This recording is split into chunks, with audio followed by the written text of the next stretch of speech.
To start off, the way usually characters are made for games involve different disciplines, and all the disciplines that are affecting character art the most are game design, art direction, technical art, and animation. Um, Today I'll be focusing on the process of that involve game design, art direction, and character art, as in prototyping a character. I'll be using as an example a face, uh, and how I approach coming up with ideation for faces, and the same process applies to a full character or full creature, depending on what you want to do. So the general character art pipeline that we use involve three main area. The first area being prototyping. The second part of the process requires you to create a representative or beauty version of your character.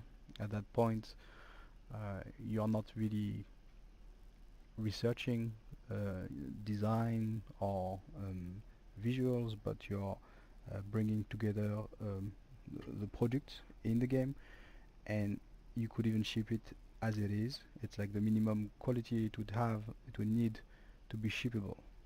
It will also help art direction and all the other departments to align with the look, with the feel, with the colors, with whatever requirements they might have in consideration with the character. And then when all that part of the production is done, you have the final shippable asset, and this is basically the time when you polish and polish and polish until you get the most amazing thing you can get in the time you have. So prototyping, what does that mean? The way we approach it here is we create white boxes, usually in the beginning, or gray boxes. Sometimes when you jump out of the gun and just ignore the simplicity of a white box. White box can be a simple primitive that is used to say, oh, there is a character and that character is variation 1 or variation 2 or whatever. It can be a group of primitive, or it can be a little bit more advanced, and then you get to the point that of it to be a gray box. What's what we call gray box is it's not a box anymore. It can be a very rough sculpt of your character put together with some textures on it, very rough textures, and to get all that stuff as quick as possible in the engine, to get all your basic setup, and also figure out your general look and function. So if it's an NPC and AI will be developed for it, or a VFX needs to be added to it, you need an asset that is looking close enough to what it could be. It allows you to get rid of dependencies. So animation, tech art will need something to test their rig. The animators will need, even if it's a basic asset with a basic not polished rig, they can already start posing him, do animation, get a feel of how the character will animate in the game. So this is what the prototyping phase is, and it's very important. Most of the development is actually prototyping, and then you have the polishing phase that is very, very late. If I go past, it's just a quick example of what representative and beauty means. You have like game model topology with LODs and representative textures, setup, lockdown, and the final shippable, which is like everything is final. Well, it's never really final until it's shipped, but point is you only detail stuff here. At this point you go into really, really high detail sculpting, very, very advanced textures, special effects, shaders, and all that. The example I'm going to give you today, let's go into full blend. So I have like a couple of white box heads here. Yes, they are white box, and I'm going to show you how to get that. So the idea here is like to create different faces, many characters, um, to try to figure out like the feel, the look that we want to go for. They don't have eyebrows as you can see. I didn't bother making them. Might give them one eventually, which is part of the white box phase as well. But if you get closer, you start seeing it's very rough. It's not.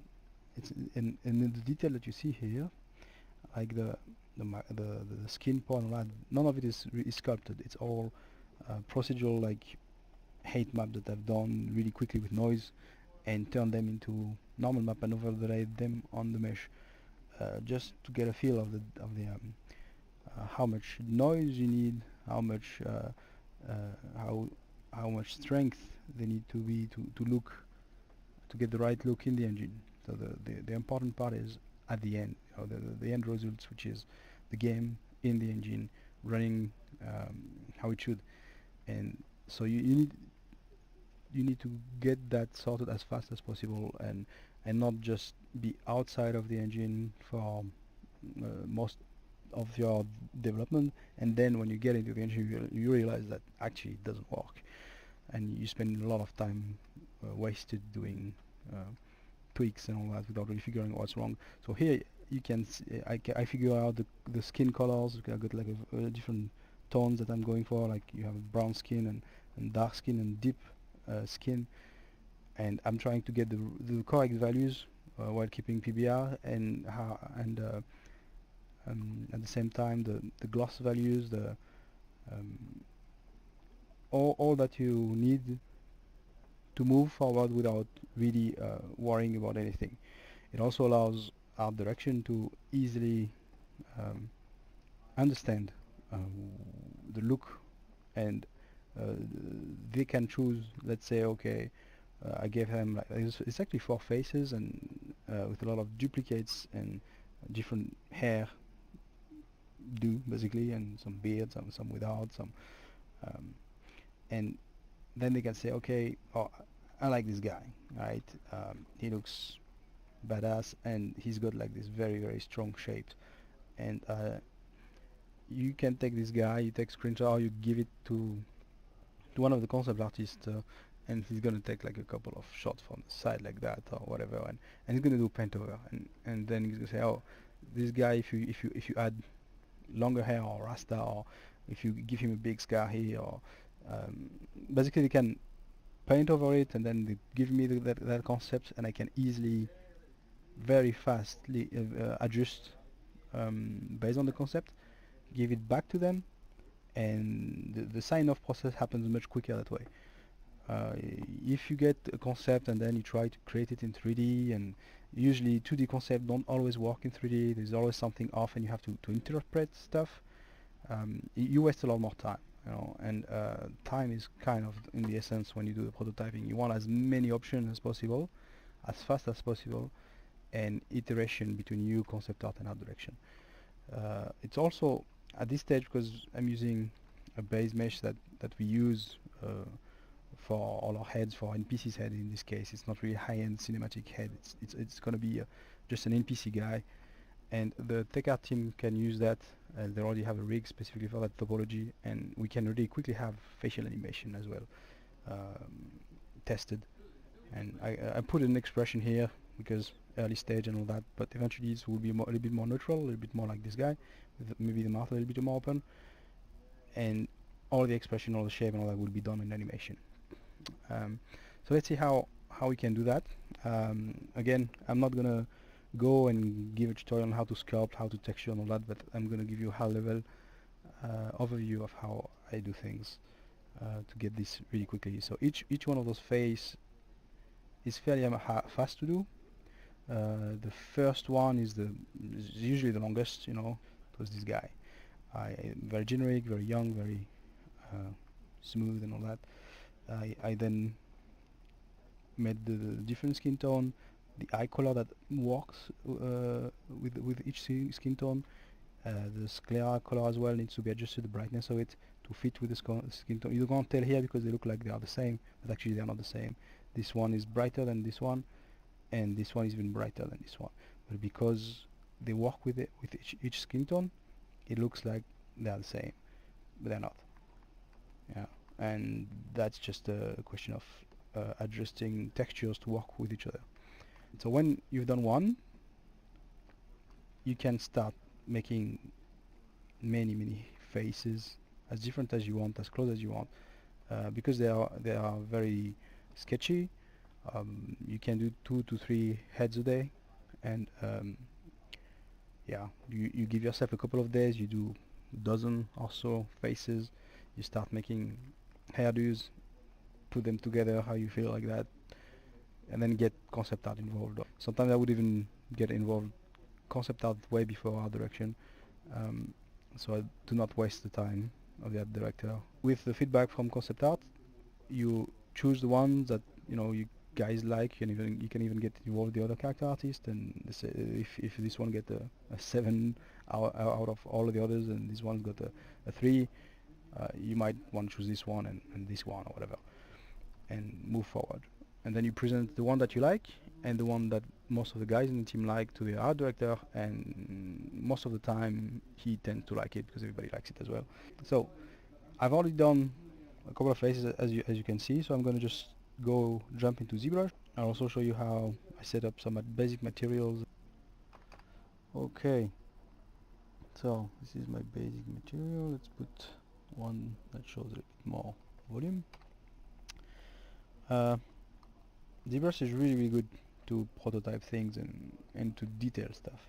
The only downfall is the perspective, maybe. It doesn't really give you a very good sense of how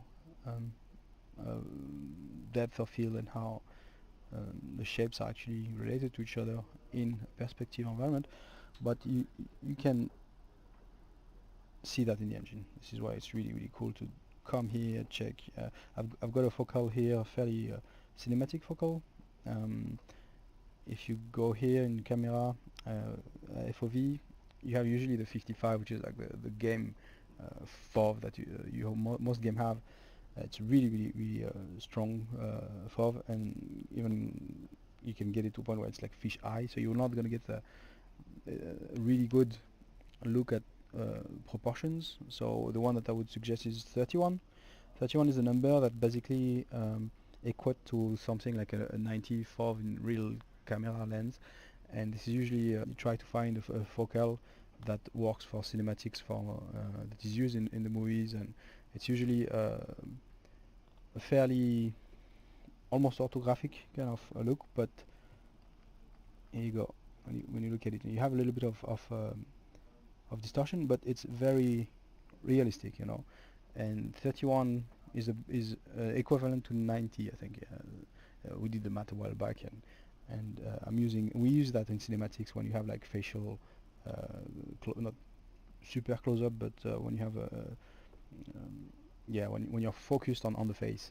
If I change the camera here, for example, to 55, which is the game, and you get first of all you get that effect. If you get too close, the camera clips, but if you are here, you have like a lens effect going on, like a fisheye, a slight fisheye thing, and it just distorts a little bit the face, so it's really difficult to judge. So when you check a character and when you present it, 31 minimum as a base, 45 is a good one as well, and you should be fine like that. So you can see how the face looks like a very portrait, a little bit rim light on the back, and it helps sell the character.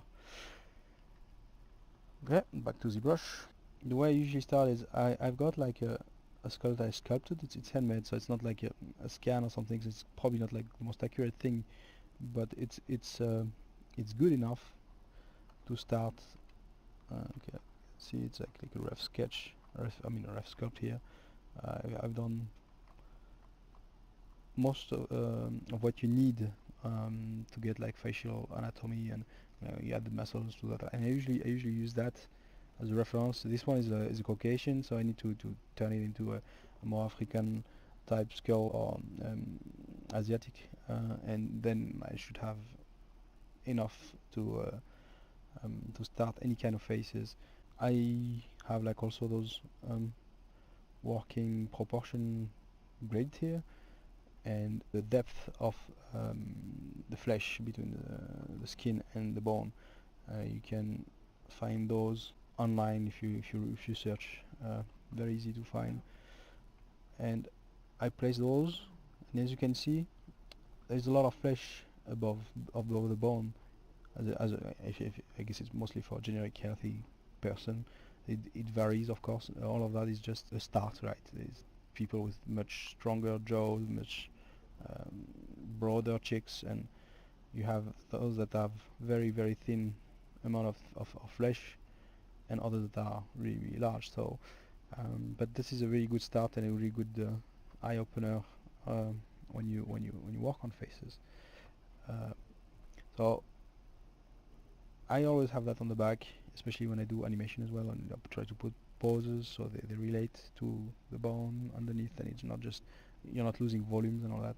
The topology I'm using is like a generic topology that we have. Normally, I would start with when I do personal work, I would start with like just a sphere or a box, a cube, because it's less constraining. You just come up with things. And like this one, you already have an eye shape, you already have a mouth, and it can be sometimes difficult to move things around and come up with cool organic designs. So whatever I do that can be directly used in the engine, because I already have a UV setup with textures, and this face already have a basic rig, and it's very easy to just prototype and fast.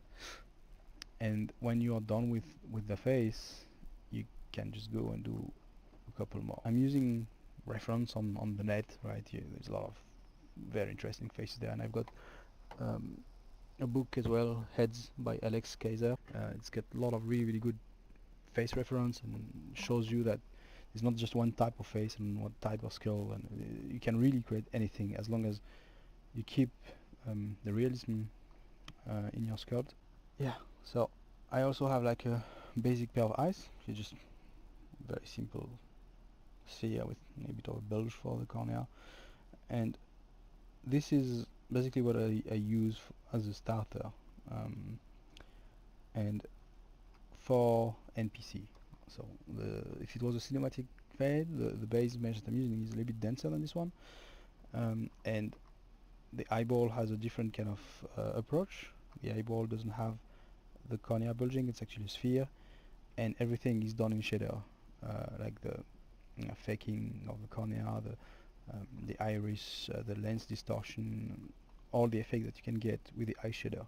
But the eye shader is something quite complicated to set up. You need like the eyeball, you need an eye overlay, you can add also the wetness overlay. It's quite expensive in comparison to the rest, in time and in complexity. So for this guy, we will do NPC type. Eventually, for part 2 or 3 of the tutorial, we can go into the real cinematic thing, take one of the face and turn it into a cinematic character. So here we have a face then, and I did a rough sketch, a rough sculpt of it. You can see there's no pore, there's nothing. It's a lot of things are not resolved. There's a lot of things that are not really working. It's a little bit distorted, but it's okay. We're not trying to get an amazing piece of art here right now. We're just trying to get faces, like characters. Yeah, there's a lot of really reference online. You can find like convicts, for mugshots, and I use that a lot to get like those stuff more mean looking guy, and for civilians and all that, same a lot of research on regular faces, more charismatic faces or hero faces. You need to make the distinction between them when you make your face. Do you want it to be a main character, a bad guy type character, a civilian type character, to keep things realistic and not go into the cartoon realm. But again, sketching part, prototyping part, doesn't really matter if you go a little bit off, because a lot of paint over will be done on the concept art side, and eventually when you come back to it and you spend actually the time on the faces that have been chosen, you will know that it's worth spending the time in making it look as detailed, as real, as interesting as possible. In this case I'm even working symmetrically, as you can see. I break it a little bit here and there, but I try not to go too far in asymmetry as far as it stands. I'm trying to get a good and interesting face look, and then giving charisma and all that is the next step. Um, if I can get a face that looks interesting for a specific type of character that inspire the concept artist or the art director, I'm good.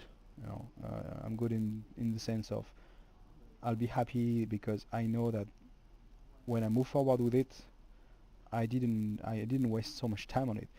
And if it's not accepted, if it's not something that people like, I can just bin it. It's no problem. It's half a day at most. Sometimes it's an hour or two. You know, that's okay. It's you're less attached and it's less precious to you. So let's say you have this face and you're happy with this guy and this guy, and you want to get them in the engine, um, and you want to do that fast. So you have two ways. Either you export the high res here straight into Max and get into the engine. The engine will eat it no problem. It loves polygons. It's really like powerful. You can toss it millions of polygons and the engine will be just fine. The problem with that is it might take a while to get it to Max and export. So what I usually do is I go into the low poly, make a world space normal map, get the low poly in Max, send it into a CRYENGINE and set up the material and done. I've already done that, so it's really fast, but I'm going to walk you through how you would do it if it's the first time. So I'm going to open Max here just to show you. The faces are already there. If I hide everything else and I just get this. Okay. So right now it's got very shiny materials because it has the actual engine shaders.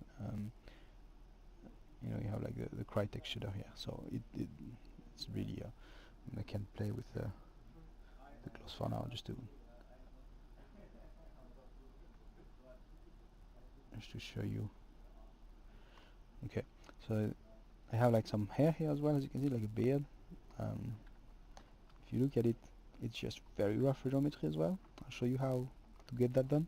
It's to add like some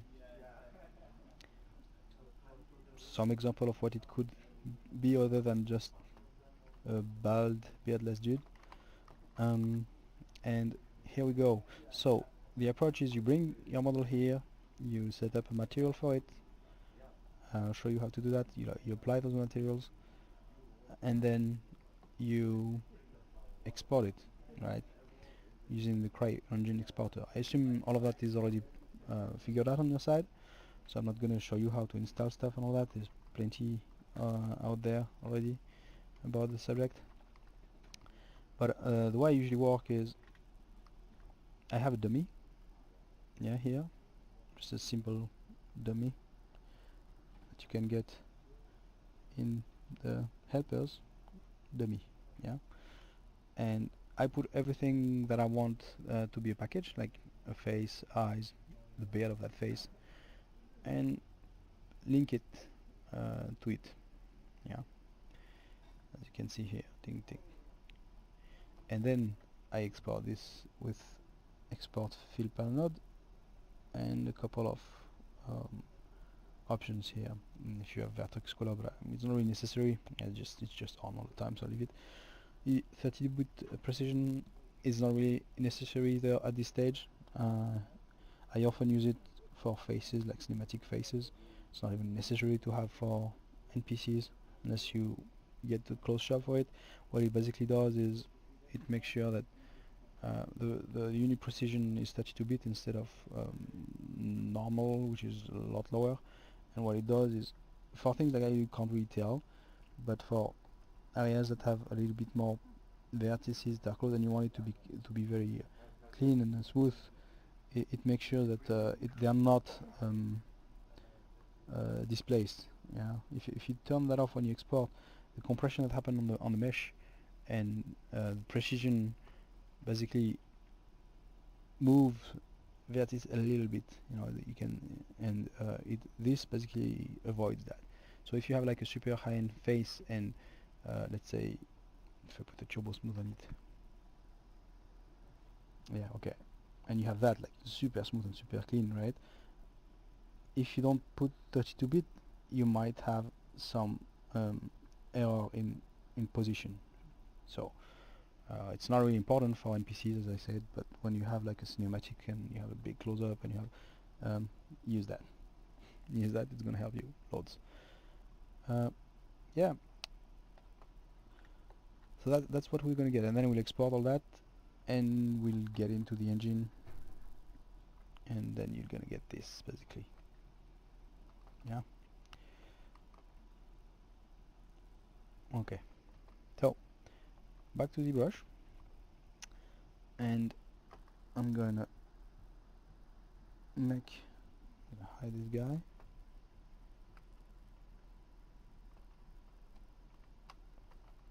Okay, I'm gonna hide the other guy.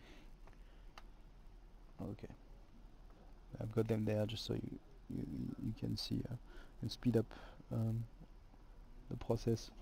So we're gonna take, it's got the same eyes, so I'm not gonna bother exporting them each time, but you go to your lowest resolution.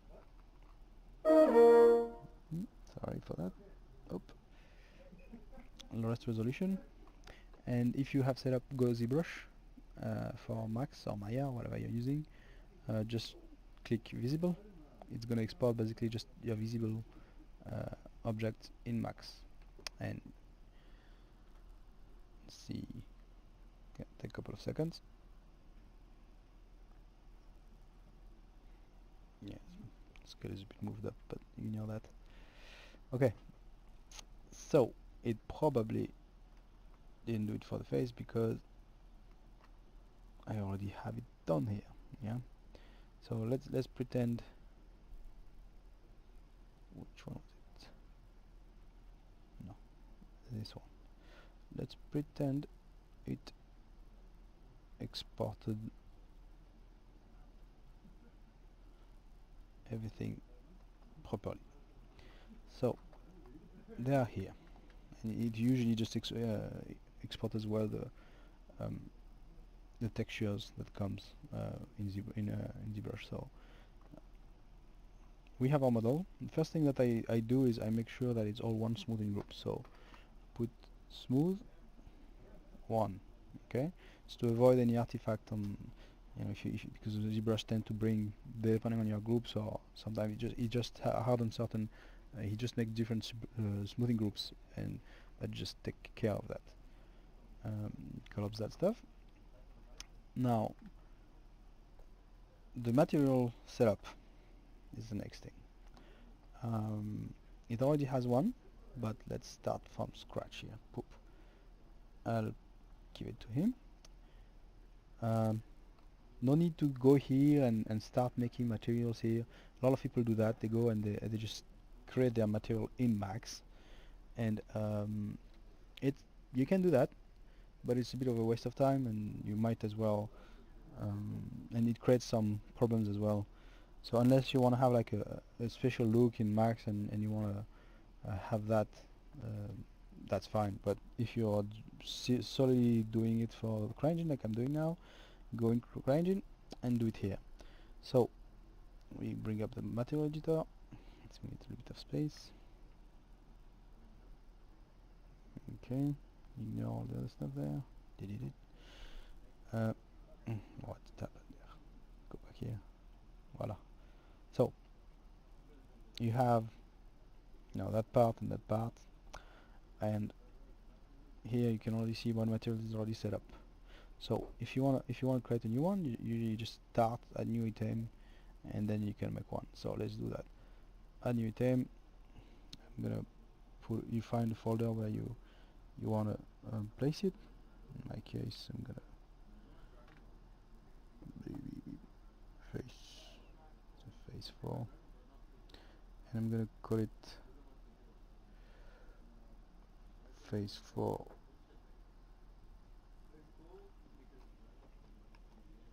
V005, because this one, the one that I'm gonna do is number 5. And here right now you notice empty material with basic setup. So turn it into a multi material. Oops. Convert to multi material.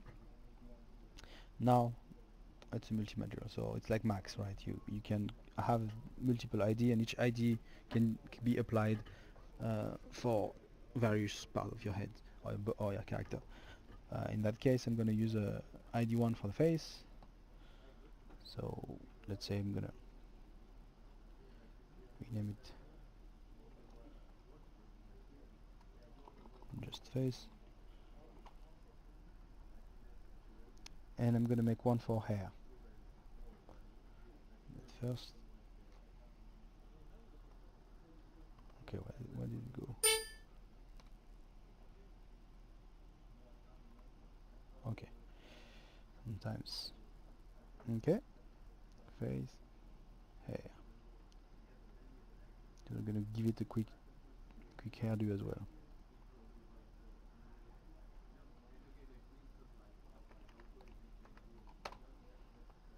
Okay. So, what do we do now? As you can see, there's no texture, there's nothing. For now, you just select the material. We're gonna deal with everything later as we do them. You go into Max again, and you keep selecting the material you had before where you want this material to appear. Then you go into the CRYENGINE exporter. Oops. And go at the very bottom, sync material. Yeah, and click on the button. It should, obviously it will not let me do it. Let's see. I know why. It's because I have two engines open. It doesn't quite know which one. Let's just close the other one.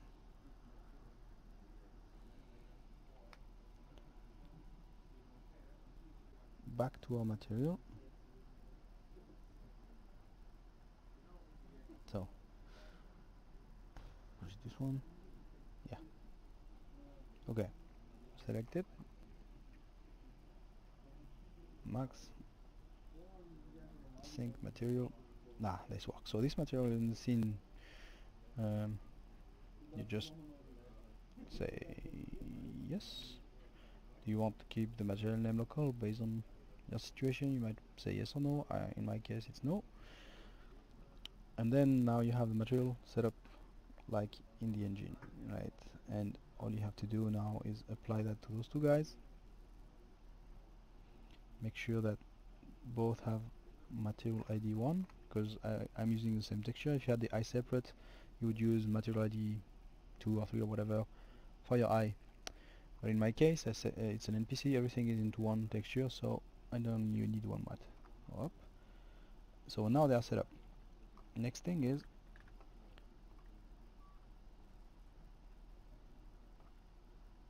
the dummy. So very easy, as I said before. You go, let me just unattach those two and make a dummy. Get it into 0. Let me hide the other ones. Quite a few in the scene. So you have the dummy. you give it a name. Face 005 in this case. I'm gonna call it 05's 05's export. Yeah. So just so. And then you have like your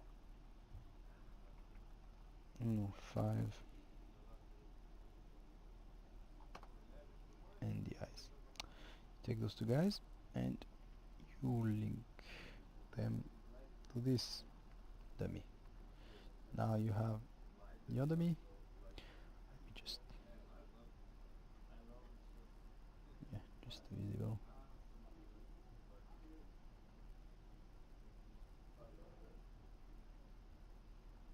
Okay, so now we have all the me, the eyes, the face, and the other dummy, and the material assigned to them. So once you've got that, it's as easy as going here, the CRYENGINE exporter, add selected by only selecting the dummy, and make sure you have your previous setup done properly, and you have your max file saved in the folder where you want it to be exported, and export. It's probably doing auto save, so I'm just gonna wait a second.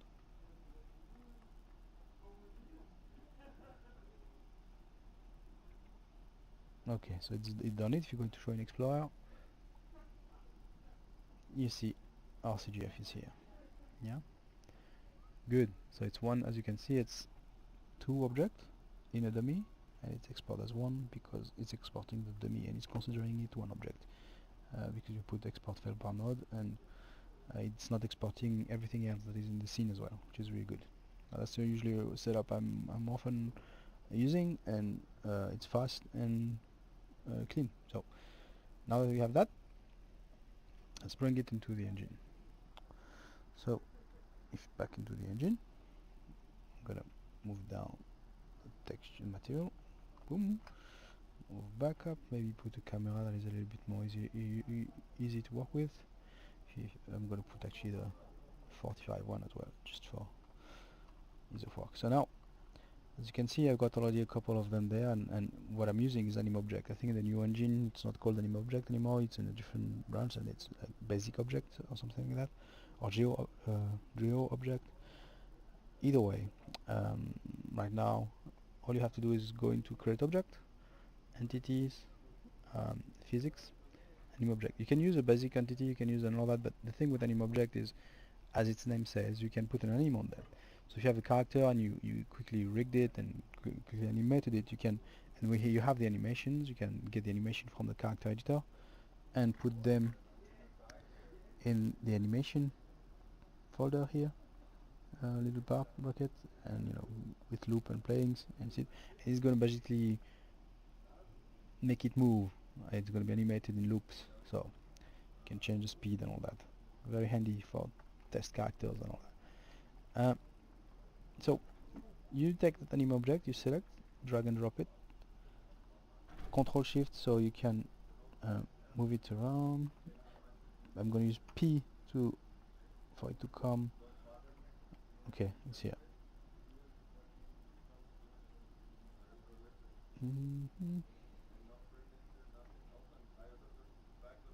Okay, it's because I got grid on. I was wondering what's going on. The grid is on. It's actually quite handy for moving in steps. We don't want the grid. It's a new version, I mean it's not the latest version of the engine, but toggle snap and to get off here. Oh, you got it like that. It's right here. You can toggle snap angle as well, and scale. I mean, angle is the one that I use the most. So you can just have a snapping angle with the degrees, with like wax, quite handy. So now we have the anim object and it's empty. You go into the model here in Lua property. You have like model. Right now it's a Winstock CGA, not working, but and you go get your asset where it was. So I think it's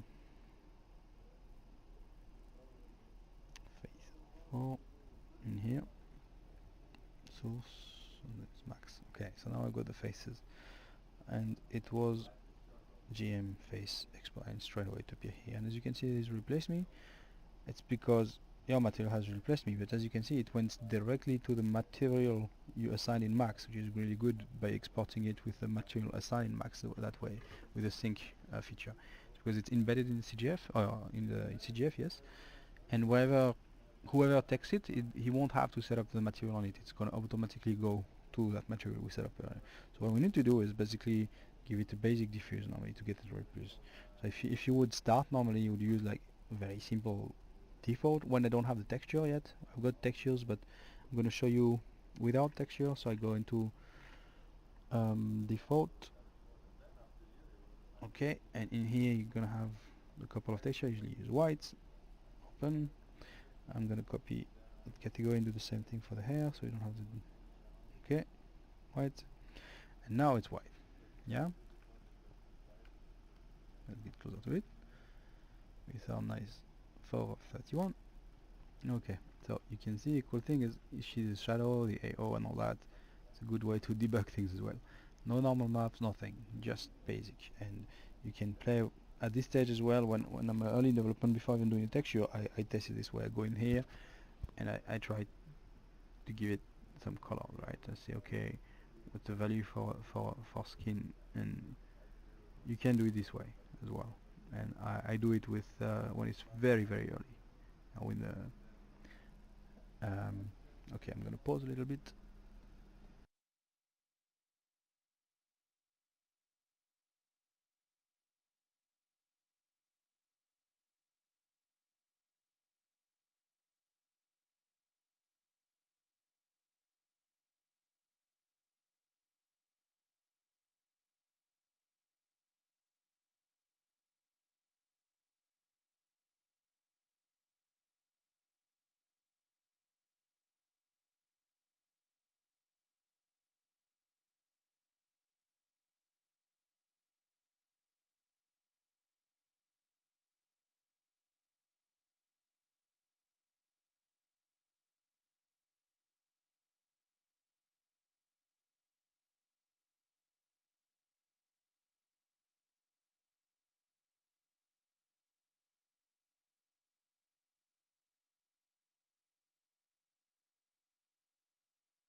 Okay, sorry for that. So I was saying, uh, I would use that as a very basic to get colors in the engine that works, yeah. And then I would try to transfer that into Photoshop. So it's usually, I mean, you have like the values here, but it's usually a little bit darker in Photoshop to get the same result here. You know, and same for specular. I mean, I would set up a proper specular values for PBR for skin 51 in this case, and then you can play with the gloss in it, and you would set up all that here. You would play around and say, okay, that gloss is pretty good as a base for a general look. It's all in one texture, so the eyes obviously get the gloss. So I would try to find a gloss for the eye, which is okay. It's about 200, yeah, for the eye, and about, I don't know, 80, 80 to 100 for the skin as a base, and 130 something for the skin as like a max more or less value. So within those two values, with this method, you can just find very quickly values that will work for your face, and then you can send them up later on the texture, and you know you're gonna get, you know, your base values, and like you can see here, it's not as glossy as here or there. Even though it's rough, it's a good start, and you can get that really quickly. So this is how I get my base values. Now let's put them back to the defaults. So usually, yep, mm, yep, max gloss, uh, and basically all that stuff is max. And as you can see, it's all crazy, right? But it's okay. Same for the hair. Well, the hair will be different. We'll do it later when we have something to play with. So that would be my base values. Let me just go back there. Yeah. Now what we're going to do is to transfer those values into Photoshop and make our basically the beginning of our textures. So how do I do that? Let's go to Photoshop. Let's Photoshop. Okay, so as you can see, I already have that all sorted out, so I'm gonna first quickly show you how I would set it up. So um, I usually work 4096 as a base no matter what.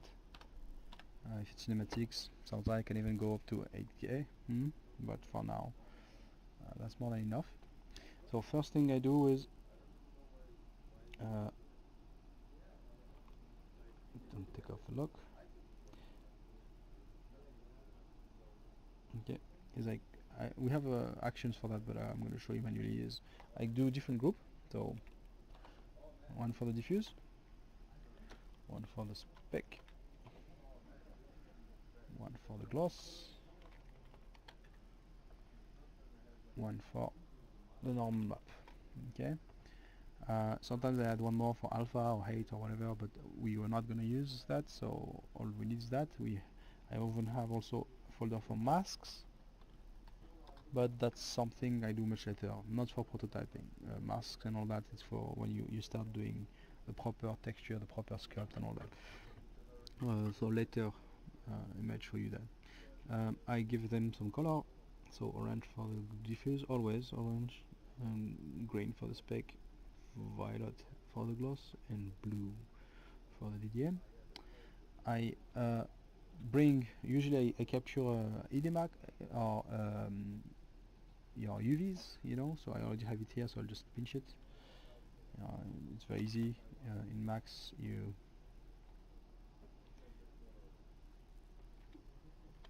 okay, so here you go. So now I have my UVs. There's the UVs for the face, and I also have the UVs for the eye, for the eyeball. I'm going to show you how you do it for the eyeball. So you select your object. You have different. I have different things. I usually use text tool. It's like a script for Max that allows you to do a lot of things that are pretty handy. For those that are not using it, you can just go into your UVs, select them, and in the tool render UV template, you select the resolution you want, T6. Okay, you can also make like an ID map if you have like multiple objects and all that, but in this case it's just one object, so it doesn't matter. Render UV template, and here it is. Oops. Okay, let's get that a little bit more. So as you can see,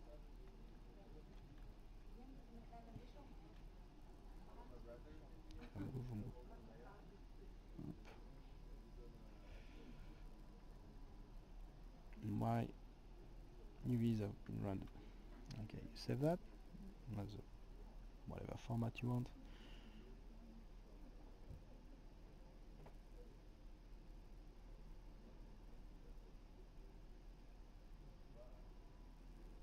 Okay, in my case TGA, and where are we? Okay, so let's just put it here. So UVs, boom. I'm putting 30 because I'm probably gonna get the alpha out of it, but whatever works for you. Close that up, go back to Photoshop, open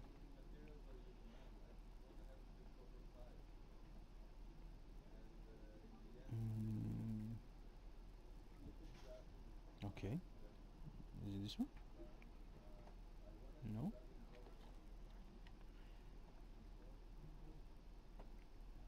Wasn't it in Max? Did I save it? Let's go back.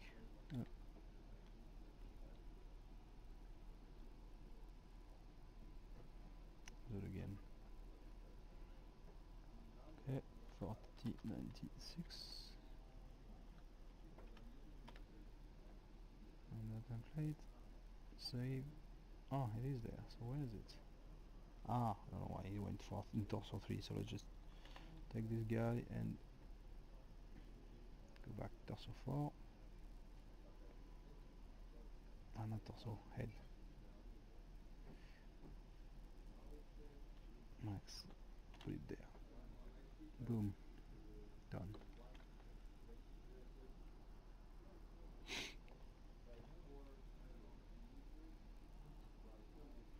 And UVs. Get that. Let's see, did he do the channel? No, in this case he didn't bother. Okay, never mind. and paste it here, and now you have both. Like if you put it into screen mode, it basically gonna overlay itself. Now let's start with a simple thing like we said before. So now we have those two. What you can do is make masks out of it. So if I do continuous, put back to normal, do that, invert my selection, here's my mask. So I'm gonna put a solid color here with a mask. So let's give it like a basic white for now, something like that. Even if it's a bit grayscale, it doesn't matter. Create eye, and then I'm gonna do the same thing for the skin. And for the face, actually, it's easier to make like a need mask probably. So let's go and edit UV.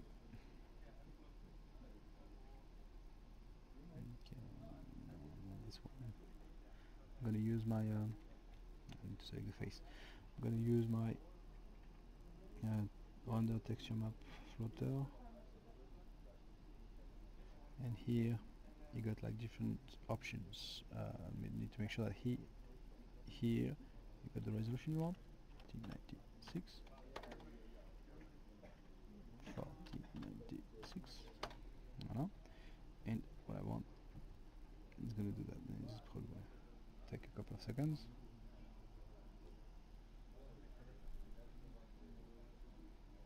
Okay, it should go to clipboard, so let's see if it did. Control V, and it did. So now you can select color base, hide it again, and here if you do solid color and give it like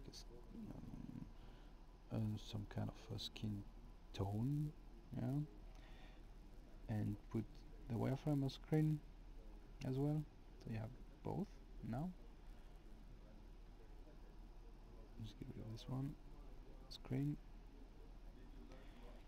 and you have your base. Now what you can see, like this black background, so I'm just gonna make a solid color, give it maybe this basic skin that you have as well, but in the background you can make it a little bit darker if you want, for visibility. So now you have your UVs, anything, and your base texture. Now if I save this as a diff, create diff, and in textures I'm gonna call this one 005, yeah, diff, yeah, no alpha, nothing, so all good. You can lower to the resolution you think it might end up in the game, let's say 1K, and here you go, you have your base for the albedo. Good working is, and good habit to take is having the histogram out there, and check in advanced, what is it? Let's see, expanded view. Actually, it's already done. You can check the mean, or median, basically, which is basically the intensity of the texture, and you can tell it's really high. For Caucasian, you would need something. I don't know, it should update here. Let's see. Colors, no. Okay. If you do that, okay, it's updated here. It goes down based on what it says. So let's.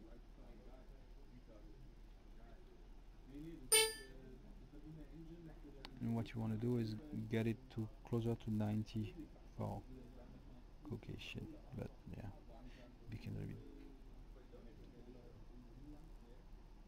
Okay, I'm gonna leave it at that, and we're gonna see how it looks first.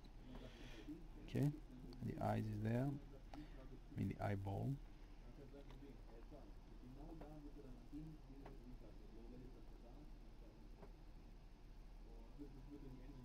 Okay, save that.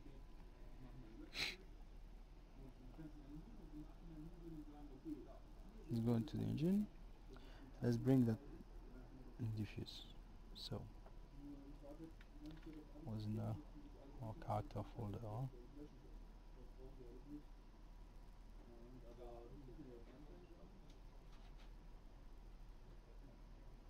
Textures. Okay, boom. And as you can see, it didn't do much. It's because our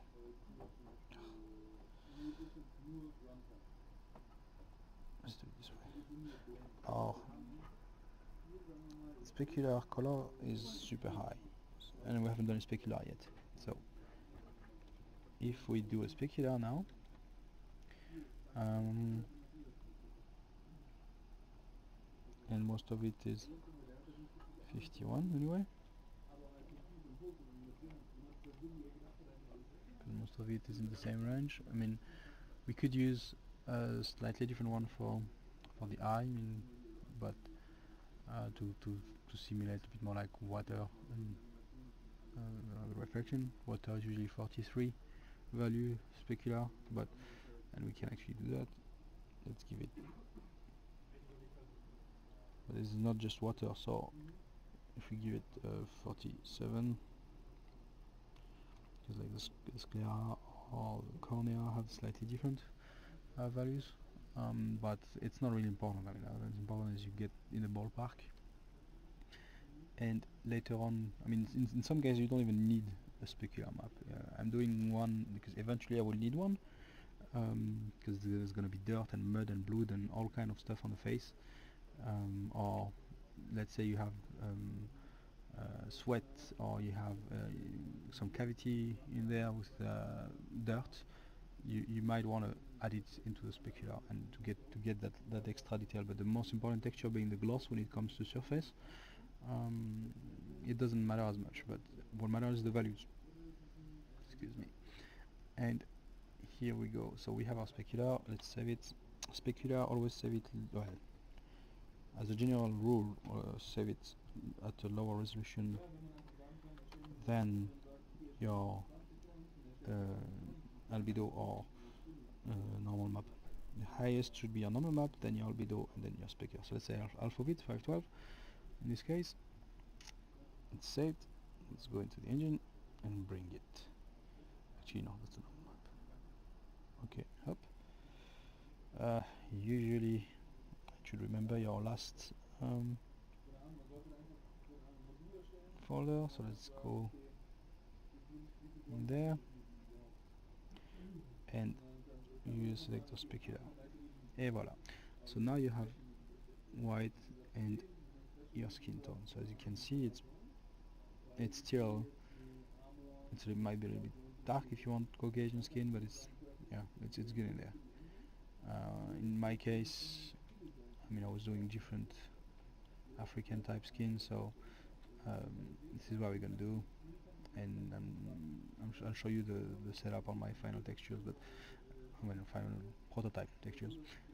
So as you can see, it wasn't a lot of work. It was fairly easy to get it, and like it's missing a lot, and but this is the first step. This is the gloss. The gloss comes from the normal map. So how do you do with a normal map when you don't have one, right? So let's start with making the basic color for the normal map, which is normally, let's see, it's 128 to 55 to 55. No, that's one of the other. So it's 255 to 55. 8. Nope. 28 to 55. Yeah, that's the one. I always mix the numbers, but that's your base normal map texture. So the color that actually works with normal of the base is the ground one. So I use this, and I'm gonna give a quick gloss as well. So the gloss that value, if you remember, that we found here were between 90 to 130 for the skin and 200 for the eye. Yeah, let's give it a shot. solid color. Let's put it to 90 something. That's gonna be the base. Select the mask of your eyeball. Do the same thing, solid color. 200. Okay, more or less. Now you take that. You can use a script to do that, but oops. You can just merge the texture with Photoshop, and then go into the alpha, create an alpha, past, and now you have your gloss in the alpha of your normal map. Save your normal map.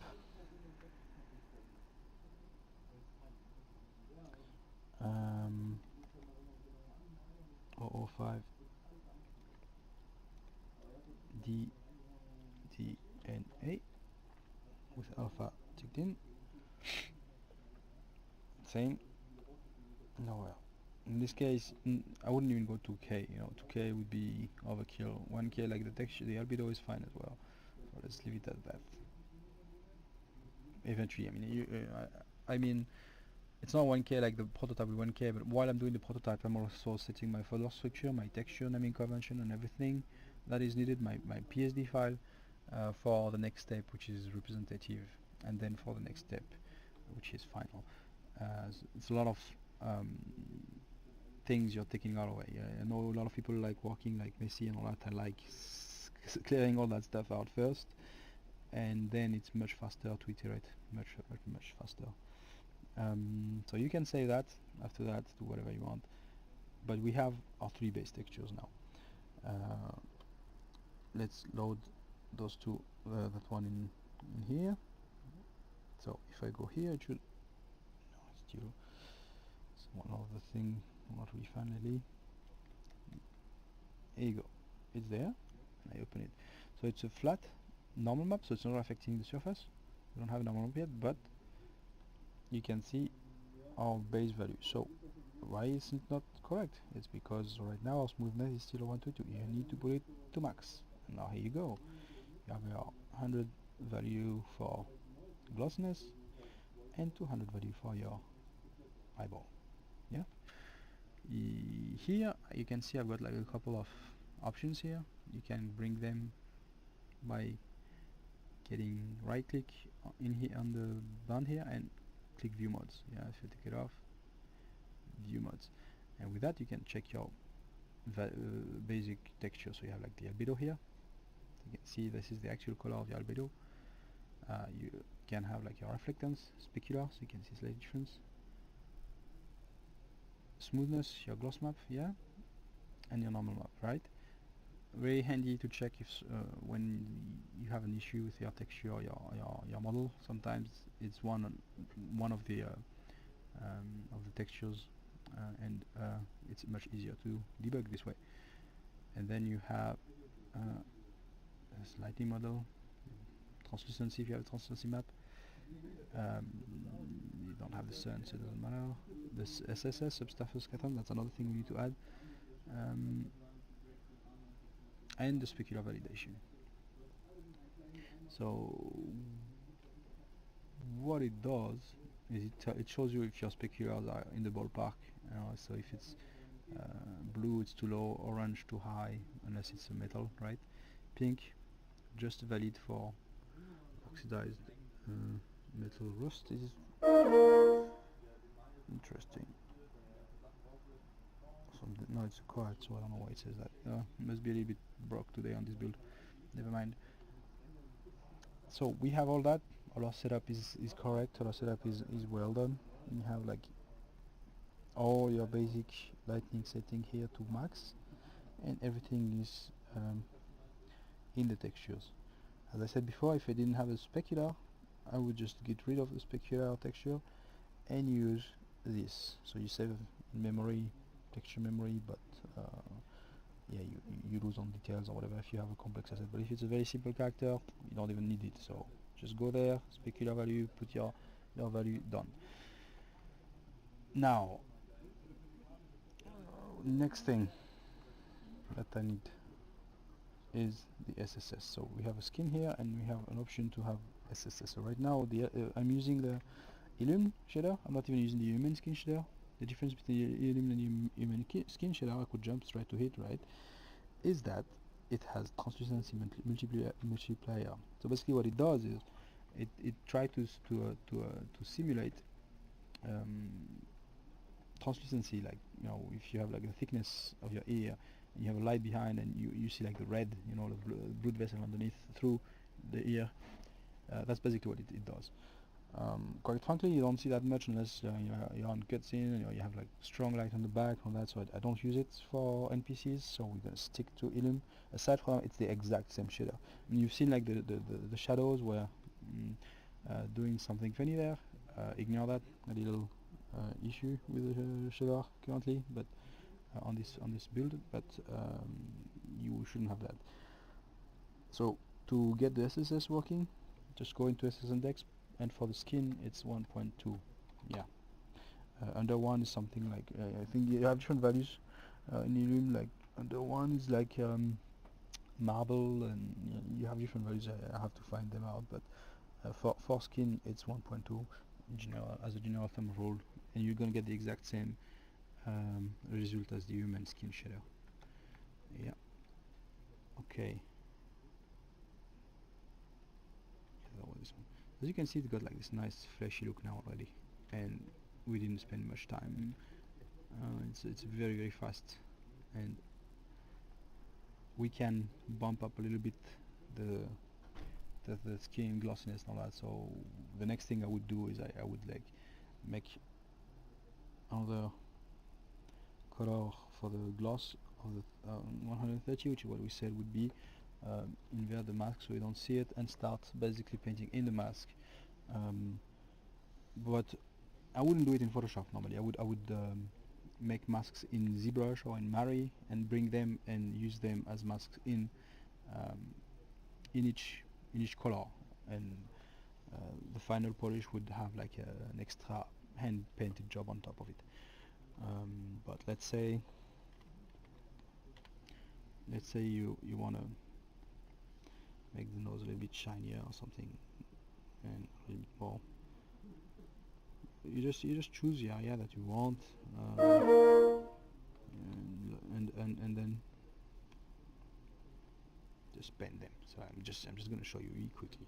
Then we go into the, when you're done with that, you can use that for the wet part of the spec, and put a slightly different value, like a little bit less if it's a little bit of water, if it's oil you're trying to mimic on the skin, and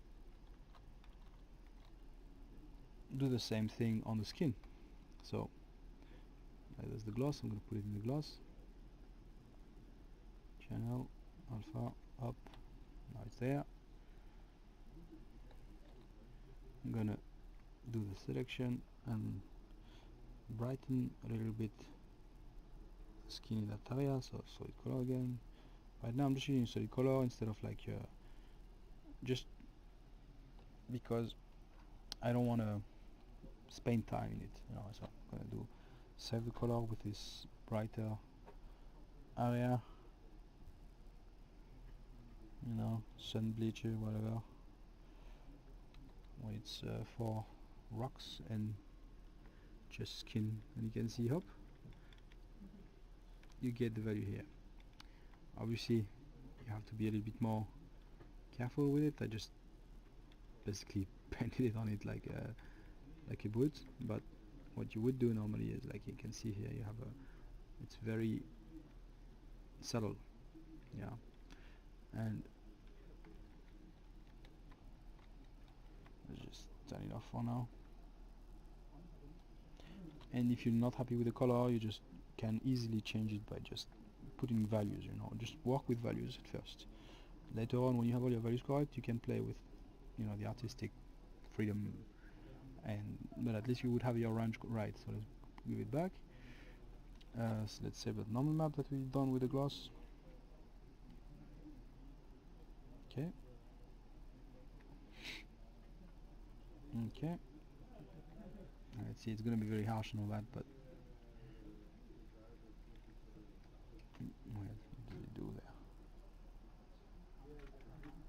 Oh, my textures. Oh, they are here. Okay, sometimes it doesn't update the texture. You just need to do it again. I'll delete the DDS. Let's try again.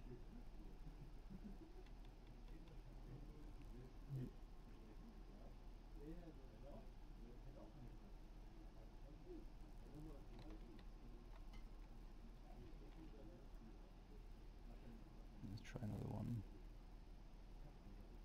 Yeah, sometimes you have to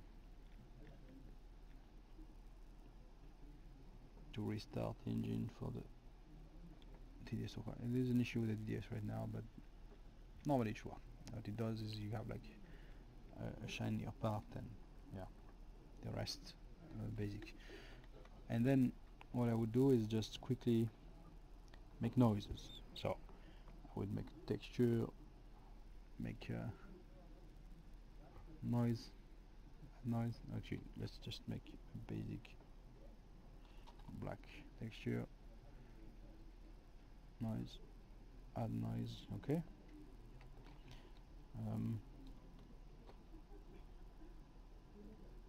And I'm gonna use that as a mask. Okay, for a new color.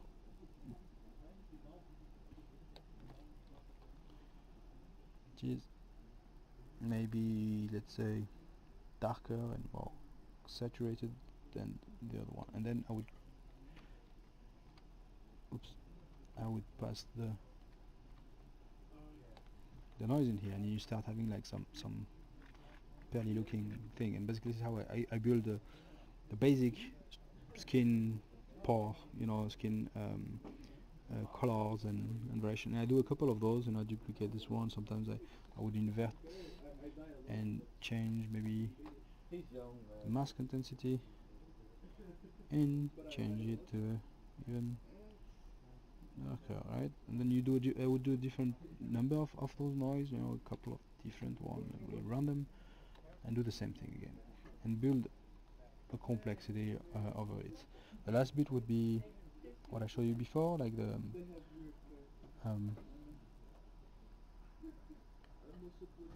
basically the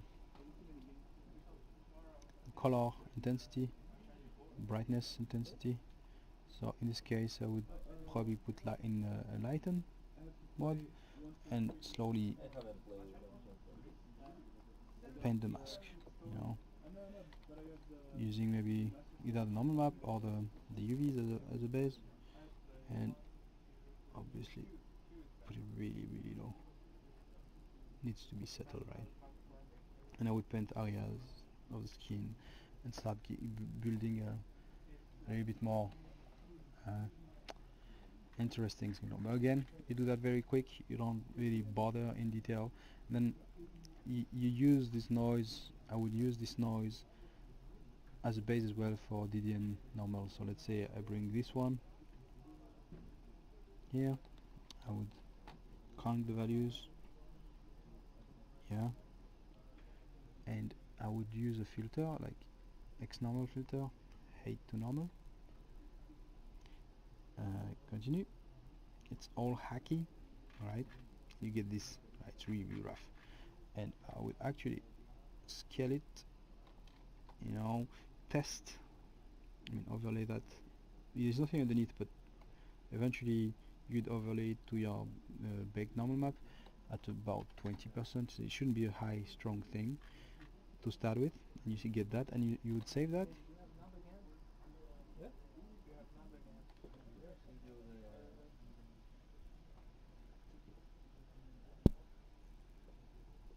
And you would save that, and you would have like a basic pour effect. Yeah, let's see if it works again. Yeah, oh, it worked this time. You can't really see because if I go in full screen, you start seeing, see? So you have like a little bit of a noise there. So what I know is it will need to be a stronger intensity and maybe an even higher tiling. I mean less time technically. I'm gonna crop that. So it tells me how big the general pore details could be, and when I do my sculpt I know I already have a good idea of how it should look and how much depth you want. You know, sometimes people sculpt detailed pores, but they don't give them enough strength, or they give it too much strength, and you can figure this out here with a very simple trick. So now you can see like I'm starting to get noise going on there, which is not too bad. Obviously it's rough, it's not looking good, but you do a couple of them and you overlay them on top of each other and you get something like that. Yeah, you know, it's again an indication. It is not looking great, it is just an indication. And when you do like screenshot like it catches, it doesn't look like as plastic as it would, and it gives you an extra step in terms of you know, getting the sign off done and getting the concept out, doing a good paint over of it, you know. And it's very quick, very simple, very fast to do. Yeah, so we've done all that stuff in this texture, and here is the result you'd get for if you go a little bit further. I'm just going to close that and not save it, and because I've got already the thing. So as you can see, I also use the same method. So I have different skin. You know, once you have done with the first ones that I showed you, you just duplicate it and make your variations of them, and then you have your texture basically. You know, that's my overlay highlights. And then all I did is duplicate it and make a darker version of the noise that I showed you before. You know, I see the noises they have. Oops. Okay. And the last thing is the black shadows here, which is basically the area where there is very strong AO, like the nose holes and the ear holes, and I just very simply again made a mask and a texture, and I use it also in the specular and in the gloss. I know the specular is not like a PBR thing, but it really helps. It avoids having, like, you know, those scenes where the guy is speaking and then you see really shiny ear hole or really shiny nose hole. It looks better. It looks more, you know, if I go here and show you, that's kind of without, right? You know, you got like some AO going on it, but with it looks a lot more realistic, and you don't have like no matter the angle you look at it, you don't have like the light from above or underneath picking up the inside of the nose, right? Yeah. So that's but I only do it in this case and inside the mouth as well, for the part that you don't see, like the further part, and you don't want to, like, when he opens his mouth, you don't want everything shiny inside. The AO doesn't always do a great job on its own, and in this case it's okay to break a bit the PBR. It's part that you don't see anyway. And yeah, and eventually you get that. You get like your different skin tone, your different eye textures. You know, like I did the same thing with the eyes. I started with a very simple poly paint on the eyeball. You know, it's very easy to do. You just,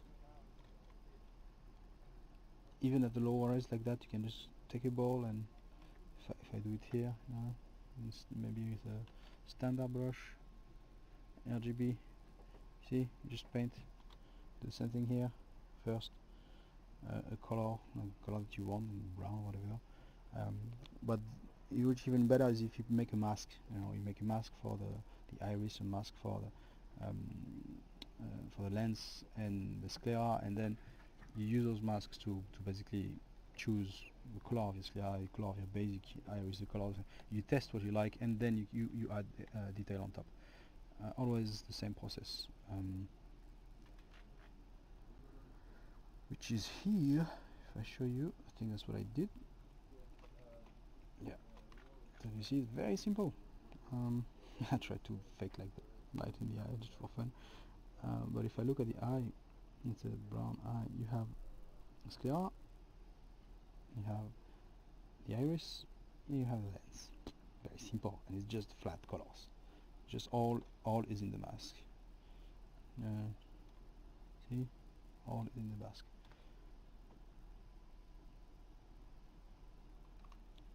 Then it's your base, and then I added red part around to make it. I think it's just a normal texture layer. Can't see where it is right now. Ah, it's because I didn't have the right one. Tuk tuk. Yeah. See, just added a quick paint of colors on top. But as you can see, depending on the skin color, the eye color is adjusted. So if I have like the brown skin, the eye is much lighter. If I have the dark skin, a bit darker, and the deep skin even darker, and with more red going on to balance the values. And that's it for the process. Is very simple, and again, you don't need it to be amazing. Look, it's very rough. It's very, and you don't need to spend much time on it. Just do. The only thing is, I would suggest to be very organized, like I'm doing here. Not excessively organized, but it will help you tweak very quickly. And when you have a version to do after that, you just have to take that and duplicate it, and in 5 seconds you have a new skin color.